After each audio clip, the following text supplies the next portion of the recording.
Iman bukanlah sekedar langkah buta, melainkan sebuah langkah yang masuk akal berdasarkan bukti nyata.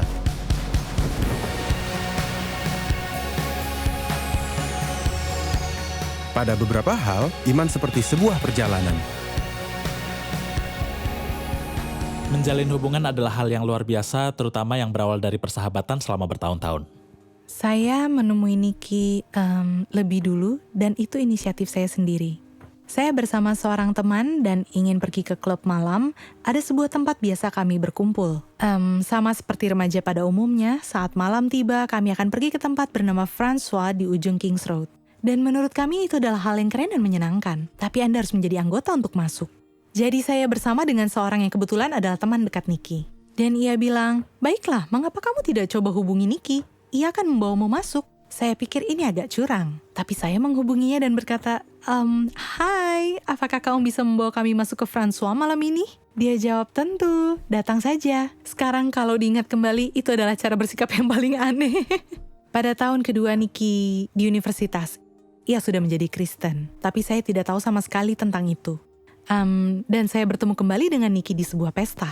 Saya sangat bersemangat tentang iman yang saya temukan.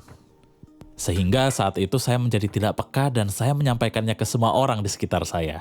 Saya ingin semua orang tahu, dan saya pikir baik saya akan bilang pada orang pertama yang saya temui di lantai dansa. Saya tidak mau menghabiskan waktu dengan percakapan yang sopan, jadi saya bertemu Pipa dan saya katakan, "Kalau saya terlihat buruk sekali dan saya membutuhkan Yesus, jadi saya pikir dia sudah gila." dan sesuai dugaan itu membuatnya menjauh untuk waktu yang sangat lama. Dan saat dia akhirnya menjadi Kristen, hal itu terjadi melalui orang lain. Dan kami tidak pernah terpikir karena tidak ada hubungan romantis di antara kami. Saya hanya temannya, seorang penasehat, dan saya sering memberikannya saran tentang pacar-pacarnya. Niki adalah orang yang paling aman, Anda tahu. Dan teman yang bijaksana. Dan saya rasa itu luar biasa, oleh karena itu kita bisa sangat dekat. Tetapi hal itu berubah saat saya berada di pesta di bulan Mei. Itu adalah pesta besar di akhir tahun saya di universitas. Dan seseorang telah mengundang Pipa ke pesta tersebut, dan kami mulai ngobrol, lalu kami berdansa, dan kami bermain tenis saat pukul 6 pagi, dan naik perahu di sungai, lalu kami bergandeng tangan, dan saya pikir ini dia. Dalam hati saya, kami pacaran sekarang.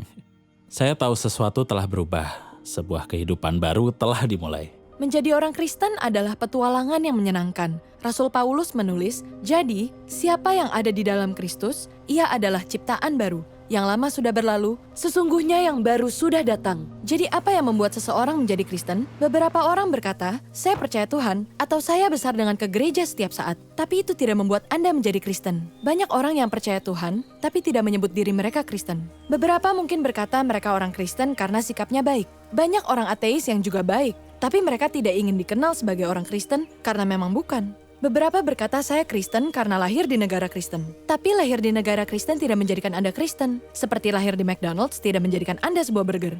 Kristen adalah pengikut Yesus. Seseorang yang mengikuti Yesus Kristus menjalin hubungan dengan Tuhan melalui Yesus.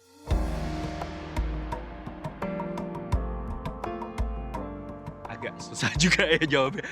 Iman atau keyakinan? Iman, tunggu, aku harus mikir. Kekuatan, pengharapan. Iman membuat saya bisa mempercayai hal-hal yang sebenarnya mustahil saya lakukan.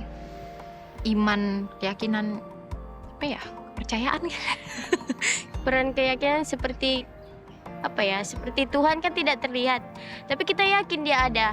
Iman itu akan kita bisa bawa ketika kita sudah, jelek banget deh, ulang deh, boleh deh.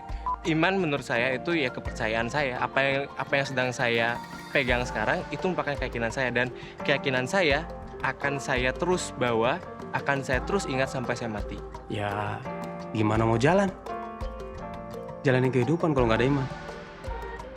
Gak ada tujuan. Tujuan.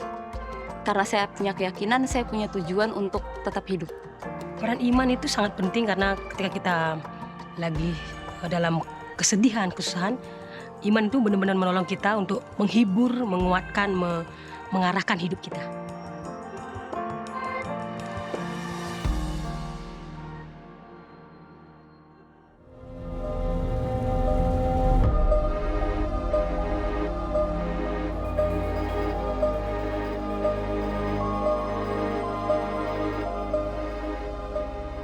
Perjalanan iman tiap orang berbeda-beda.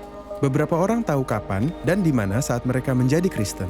Orang lain mungkin berkata, saya tidak pernah ingat kapan saya bukan seorang Kristen. Yang lain mungkin berkata, ada saat saya merasa bukan orang Kristen, walau sekarang iya, tapi saya tidak bisa mengatakan kapan tepatnya itu terjadi.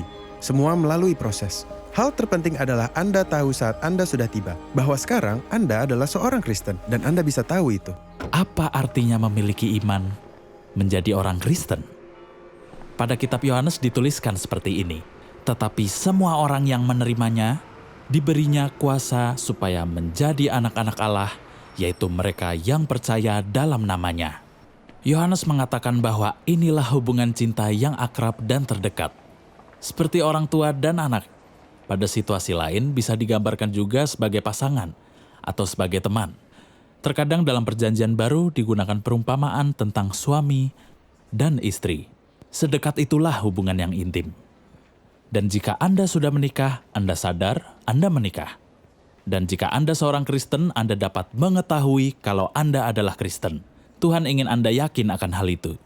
Yohanes berkata, semuanya itu kutuliskan kepada kamu, supaya kamu yang percaya kepada nama anak Allah tahu bahwa kamu memiliki hidup yang kekal. Anda bisa tahu kalau Anda Kristen, Anda bisa tahu kalau Anda dalam sebuah hubungan, dan Anda bisa tahu kalau Anda memiliki hidup kekal. Jadi apa dasar kepercayaan dari iman ini? Ini adalah sebuah langkah percaya berdasarkan bukti. Ini berdasarkan fakta, bukan perasaan. Jika Anda meminta saya untuk memberi bukti bagaimana saya tahu bahwa saya menikah dengan Pipa, saya bisa menunjukkan surat pernikahan saya. Itu membuktikan saya dan Pipa telah menikah, jauh melebihi kasih saya padanya. Dan jika Anda bertanya bagaimana saya tahu kalau saya orang Kristen, saya akan merujuk pada satu dokumen, yaitu Alkitab, firman Tuhan. Pengetahuan kita tentang Tuhan adalah berdasarkan janji-janji dari Tuhan. Dalam Roma 10 ayat 17, Paulus berkata, jadi iman timbul dari pendengaran, dan pendengaran oleh firman Kristus. Ya, itulah pengalaman saya. Saat saya baca Alkitab, saya diyakinkan bahwa itu nyata. Bagi saya, iman muncul melalui pendengaran, dan pendengaran melalui membaca Alkitab. Alkitab adalah cara kita berinteraksi dengan Tuhan. Kita akan membahasnya lebih dalam nanti dalam seri ini. Tapi Anda dapat membaca firman Tuhan dan mulai mempraktekannya. Contohnya, satu janji yang Yesus berikan di Wahyu 3 ayat 20. Yesus berkata, lihat, aku berdiri di muka pintu dan mengetok. Jikalau ada orang yang mendengar suaraku dan membukakan pintu, aku akan masuk mendapatkannya dan aku makan bersama-sama dengan dia dan ia bersama-sama dengan aku. Homan Han, seorang pelukis Pre-Raphaelite, mengilustrasikan ayat ini dalam sebuah lukisan. Judulnya adalah Cahaya Dunia dan berada di gereja St. Paul's Cathedral. Yesus, sang cahaya dunia, berdiri di depan pintu yang dipenuhi tanaman merambat dan rumput liar. Pintu itu menggambarkan pintu kehidupan seseorang, di mana orang ini tidak mengundang Yesus untuk masuk dalam kehidupannya. Yesus berdiri di depan pintu dan mengetuk. Ia menunggu jawaban. Ia ingin masuk dan menjadi bagian dari hidup orang itu dan makan bersama mereka. Makan bersama adalah tanda persahabatan, dan Yesus menawarkan persahabatan untuk semua orang yang membuka pintu kehidupannya pada Dia. Ada yang berkata pada Holman Han kalau dia berbuat salah. Mereka bilang padanya, lihat, kau lupa melukis gagang pada pintunya. Tidak, jawabnya, itu disengaja. Ada gagang pintunya, tapi di bagian dalam. Dengan kata lain, kita harus membuka pintu itu untuk mengizinkan Yesus masuk dalam hidup kita. Yesus tidak akan memaksa masuk ke hidup kita. Ia memberikan kebebasan pada Anda untuk memilih untuk mengundangnya atau tidak. Tetapi inilah janji-janjinya. Jika ada yang mendengar suaraku dan membuka pintu, aku akan masuk. Bukan aku mungkin akan masuk atau aku akan berpikir untuk masuk. Anda dapat percaya kalau ia akan masuk jika Anda undang. Dan ia akan selalu bersamamu, sekarang dan selama-lamanya. Itulah janjinya, itu firman-Nya. Bagaimana saya tahu kalau saya menikah? Tentu saja saya punya surat pernikahan. Tetapi saya juga bisa merujuk pada acara pada tanggal 7 Januari 1978, hari pernikahan kami. Jika Anda tanya bagaimana saya tahu saya seorang Kristen, saya juga bisa merujuk pada satu kejadian bersejarah, kematian dan kebangkitan Yesus. Beberapa orang berkata, saya pikir saya tidak bisa menjadi orang Kristen karena saya kurang baik. Ada banyak hal yang harus saya selesaikan dulu. Tapi bukan itu caranya. Anda tetap menjadi diri Anda. Tidak peduli apa yang Anda lakukan atau Anda capai, ini tentang apa yang telah Yesus lakukan untukmu di kayu salib. Anda bisa menerima pengampunan penuh, dan Anda menerimanya sebagai hadiah. Paulus menuliskan, sebab upah dosa ialah maut, tetapi karunia Allah ialah hidup yang kekal dalam Kristus Yesus Tuhan kita. Terkadang saya agak sinis mendengar hadiah gratis. Saya selalu berpikir pasti ada syaratnya. Tapi hidup yang kekal adalah hadiah gratis, tidak seperti yang lainnya. Benar-benar gratis untuk kita dan tanpa syarat. Tetapi ada harganya. Yesus mengorbankan nyawanya untuk kita. Dan kita menerima hadiah ini melalui pertobatan dan iman. Pertobatan mengubah cara pikir kita dan menjauhkan hal buruk dari hidup kita. Dan iman adalah percaya kepada Yesus.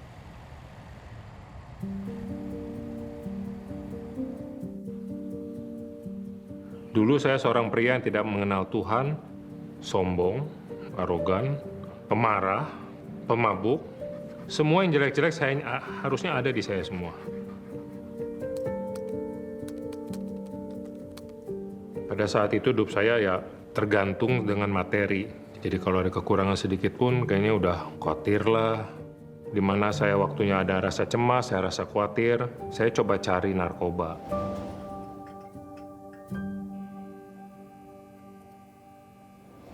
Pada suatu malam saya melihat di CCTV saya ada 10 orang lebih datang mengetuk pintu saya. Mereka mengizinkan masuk dan mereka bilang, kami dari kepolisian. Mana barangnya? Ternyata sudah saya kasih lihat barangnya, saya dibawa untuk bawa saya ke kantor polisi. Kenyataannya pas vonis putusan itu di 5,1. Pengalaman penjara saya pada saat itu sangat mengerikan. Pertama kali saya menginjakkan kaki di penjara itu, semua mata tertuju pada saya. Seperti apa ya? Domba di dalam sekerumpulan serigala.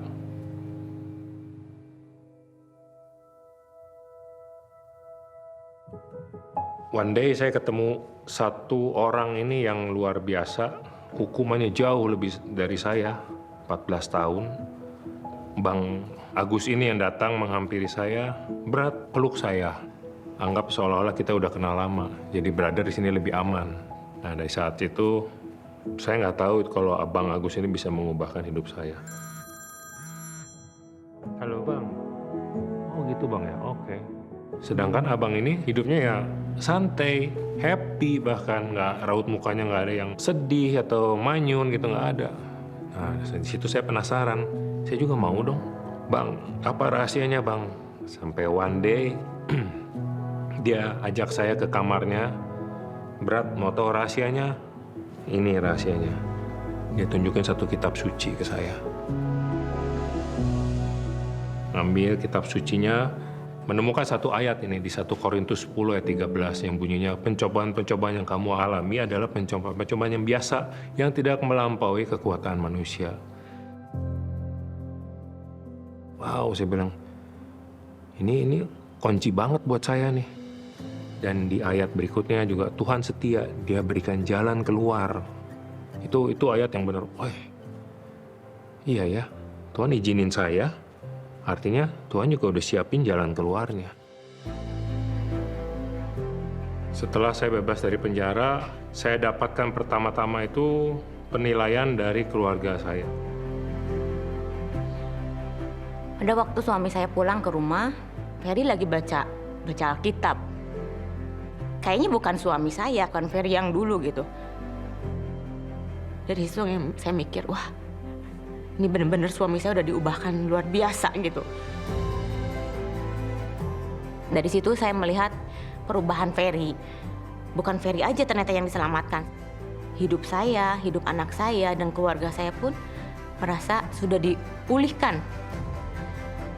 Setelah Bang Agus keluar, sekarang kami punya fellowship bersama untuk mengumpulkan teman-teman kita ya para ex-narapidana ini. Sudah.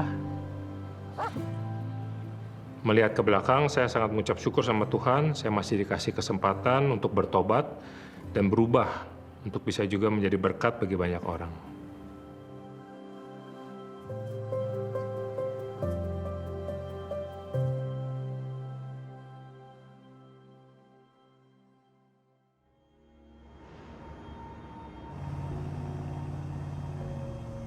Kita melatih iman kita setiap hari.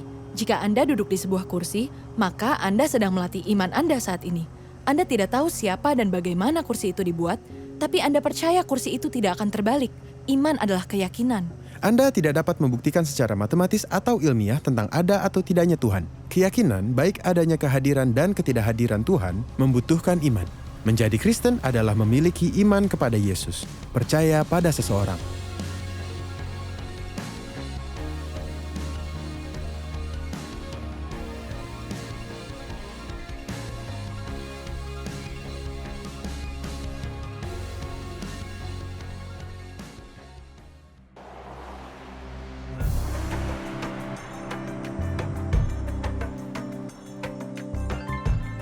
Menurut Damtar, tadi gimana? Apa ya? Nggak tahu, aku kurang tahu. Iya, saya rasa setuju lah. Oh pasti, karena aku nggak mungkin bisa bilang Tuhan dekat sama aku tanpa aku dekat. Jadi itu pasti butuh hubungan. Dia Bapak yang selalu ada sama kita, kayak hubungan seperti Bapak dengan anak nggak jauh gitu. Tergantung bagaimana kita mengaplikasikannya aja. Kalau aku pribadi iya. Enggak juga. Setiap iman dan setiap agama itu kan pasti berbeda-beda dan mempunyai arti tersendiri di dalam kepribadiannya masing-masing. Kalau menurut saya, iman Kristen bukan hanya hubungan pribadi dengan Tuhan. Menurut saya itu lebih dari itu. Yang pernah saya dengar dan yang pernah saya pelajari adalah manusia adalah sebagai alat Tuhan untuk menyebarkan kasih dalam Kristen. Yesus itu adalah sosok sahabat saya gitu. Jadi waktu saya mau menangis, saya mau berkeluh kesah tentang hal yang belum saya lihat, saya keluh kesahkan kepada Tuhan melalui hubungan saya sama Tuhan. Ya memang pribadi lah. Setiap manusia kan punya pribadi masing-masing sama Tuhannya. Saya punya sebuah dokumen, surat pernikahan, kejadian bersejarahnya hari pernikahan saya, tapi ada sebuah bukti lain yang bisa saya berikan kalau saya sudah menikah, yaitu pengalaman menikah dengan Pipa selama 4 dekade. Dan jika Anda bertanya bagaimana saya tahu saya orang Kristen hari ini, saya bisa merujuk pada pengalaman bertahun-tahun, dan itu berasal dari Roh Kudus. Roh itu adalah Roh Yesus yang hidup di dalam dirimu. Yesus mengumpamakan Roh Kudus seperti angin. Anda tidak bisa melihat angin, tapi Anda tahu itu ada karena Anda merasakan kekuatan dan pengaruhnya.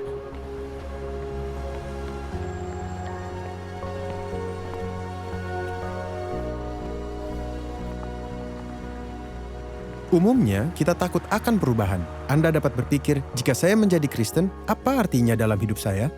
Tetapi perubahan ini adalah hal yang baik. Paulus berkata, tetapi buah roh ialah kasih, sukacita, damai sejahtera, kesabaran, kemurahan, kebaikan, kesetiaan, kelemah lembutan, dan penguasaan diri. Menjadi orang Kristen tidak berarti Anda lebih baik dari orang lain, tetapi harapannya Anda lebih baik dari yang sebelumnya. Bagi saya, ketika saya merasakan Roh Tuhan datang dan tinggal dalam hidup saya, itu mulai mengubah saya. Itu mulai mengubah cara saya menjalin hubungan dengan Tuhan Yesus. Saya bergabung dengan klub olahraga, tempat biasa saya main squash. Dan saya kenal orang-orang di sana bertahun-tahun. Biasanya mereka adalah supir taksi, pekerja bangunan. Ada juga penari telanjang laki-laki yang berteman baik dengan saya. Dan kami memiliki nama panggilan masing-masing, dan saya dipanggil Nick the Fig. Dan satu hari saya sedang berbincang dengan satu dari mereka, dan ia mengatakan, berapa orang yang datang ke gerejamu di hari Minggu? Kemudian saya jawab, sekitar 5.000 orang. Dia berkata, Yesus! Saya berkata, ya itulah kenapa mereka datang, semua karena Yesus. Dan sebelum saya menjadi Kristen, bagi saya dan dirinya, kata Yesus adalah kata makian. Tetapi saat saya menjadi Kristen, kata Yesus itu adalah seorang teman. Kemudian cara saya berhubungan dengan orang Kristen lainnya. Sebelumnya saya berpikir orang Kristen itu sangat aneh. Saya ingat waktu masih di universitas mereka suka mengadakan pesta bubur. Maksud saya ya siapa yang pergi ke pesta dan duduk makan bubur? Tapi akhirnya saya menjadi Kristen dan saya pergi ke pesta bubur. Dan orang-orang itu menjadi teman saya dan meskipun setelah bertahun-tahun beberapa dari mereka adalah teman baik saya. Dan cara saya berhubungan dengan orang lain, saya merasakan kasih baru pada orang yang belum pernah saya temui. Orang miskin yang dipenjara, saya merasakan kasih pada orang lain. Jadi ada perubahan objektif yang terjadi dalam hidup saya. Tapi ada juga pengalaman subjektif dengan Roh Kudus. Paulus berkata, Roh sendiri mengatakan bahwa kita adalah anak-anak Tuhan. Berapa lama kita sudah menikah sekarang? 30. Coba tebak Pips kalau kau ingat. Henry berusia Ini tes yang 35, jadi 37? Benar kan? 37 tahun. Saat anak pertama kami hadir, kami tidak siap akan kehadiran anak sulung kami, Henry, saat ia lahir. Pada saat ia lahir, kami kewalahan dengan kasih yang luar biasa dan berpikir, saya cinta dia, saya cinta dia. Walaupun mereka berteriak tiap malam dan sangat melelahkan. Anda akan tetap bangun tiap kali. Anda akan hadir untuknya, menggendongnya, memeriksa, merawat, dan mengasihinya. Maksud saya, jika Tuhan mengasihi kita lebih dari itu, maka itu kasih yang tidak berkesudahan. Kasih yang kita miliki egois dan gagal dalam beberapa hal. Tapi naluri kita untuk mengasihi sangat besar dan dalam. Anda tahu, sangatlah luar biasa Alkitab memakai perumpamaan seorang anak dan orang tua. Bahwa Tuhan memberikan kita kasih lebih daripada orang tua kepada anaknya. Saya pikir itu adalah hal yang sangat luar biasa. Dan Anda juga bisa melihatnya dalam persahabatan. Kasih yang Anda miliki untuk teman Anda. Karena itu juga perumpamaan yang dipakai dalam perjanjian baru. Yesus berkata, aku memanggilmu teman dan Tuhan mengasihimu. Yesus ingin menjadi lebih dekat denganmu daripada teman yang lain. Itu hanyalah gambaran seberapa besar kasih Tuhan, persahabatan dengan Tuhan. Jika Anda punya contoh pernikahan yang baik, akan memberikan wawasan tentang kasih Tuhan kepadamu. Dan jika Anda punya contoh hubungan baik orang tua dan anak, baik dari orang tuamu sendiri, atau melalui anak-anakmu, atau bisa juga dengan melihat orang lain, Anda tidak harus mengalaminya sendiri. Anda bisa melihat dalam pernikahan yang sangat harmonis, Anda akan, wow, mereka sangat saling mengasihi, dan Tuhan lebih mengasihi saya daripada mereka. Paulus berkata, Roh sendiri berkata bahwa roh kita adalah anak-anak Tuhan. Anda sangat dikasihi, melebihi kasih orang tua pada anaknya, dan itulah besarnya kasih Tuhan padamu. Dan Ia ingin Anda tahu dalam hati Anda, Ia ingin bersaksi dengan roh Anda bahwa Anda adalah anak Allah yang dikasihinya. Itulah keyakinan batin yang terdalam dan pribadi dari Roh Kudus. Kini kami punya 4 cucu, dan maafkan saya jadi menceritakan kisah tentang cucu saya. Suatu hari ada orang bertanya kepada Winston Churchill, apa saya pernah cerita tentang cucu saya? Winston Churchill menjawab, tidak, belum pernah, dan saya bersyukur karenanya. Jadi maafkan saya menceritakan tentang kisah cucu tertua saya, Albi. Saya ingat saat ia berusia 2 tahun, tentu Johnny dan Tara menyayangi anak-anaknya. Mereka sayang Albi dan Albi sayang orang tuanya. Terkadang ia hanya ingin merasa dekat. Dan Johnny anak saya bilang ia cukup mengangkat tangannya seperti ini dan ia akan mulai, hagadada, hagadada. Kemudian Johnny menggendongnya dan memeluknya. Dan itulah perasaan kedekatan, keakraban, pengalaman dipeluk, dan pengalaman dicintai. Dan itulah yang dilakukan Roh Kudus. Terkadang kita merasakan Ia berkata-kata melalui roh kita. Kita merasa dipeluk Tuhan, dikasihi Tuhan, dipegang oleh Tuhan. Itulah rasanya, pengalaman subjektif akan kasih Tuhan. Tuhan ingin Anda tahu bahwa Anda adalah anaknya, bahwa Anda dikasihi, bahwa Anda memiliki hubungan dengannya. Jika Anda tidak yakin Anda memiliki hubungan, saya ingin berdoa yang sangat sederhana yang dapat Anda ikuti dalam hati. Beberapa orang akan berkata, saya tidak siap untuk itu, ada banyak minggu untuk melakukan kursus ini. Tapi jika Anda mau, ini doa sederhana yang dapat Anda ikuti dalam hati. Ini doa meminta maaf, berpaling dari hal buruk dalam hidup kita, berterima kasih pada Yesus yang telah mati di kayu salib, dan mengundangnya membuka pintu hati kita dan berkata, masuklah. Jika Anda mau, mari ambil waktu sebentar dan saya akan berdoa yang dapat Anda ikuti dalam hati Anda. Mari berdoa. Inilah doanya. Bayangkanlah Yesus. Dia ada saat ini berdiri di depan pintu hati Anda dan Ia mengetuk. Dan jika Anda mau mengundangnya masuk, Inilah doa yang dapat Anda sampaikan. Katakan, Tuhan Yesus, terima kasih, Engkau sangat mengasihiku. Sekarang aku akan berpaling dari semua hal buruk dalam hidupku. Dan jika terlintas dalam pikiran untuk meminta pengampunannya, lakukanlah. Dan katakan, terima kasih Yesus, karena Engkau mati untukku agar aku dibebaskan dan diampuni. Kini aku menerima pengampunan. Aku percaya padamu. Dan melalui Roh Kudus, aku meminta Engkau untuk masuk ke dalam hatiku selamanya. Terima kasih Tuhan Yesus. Amin.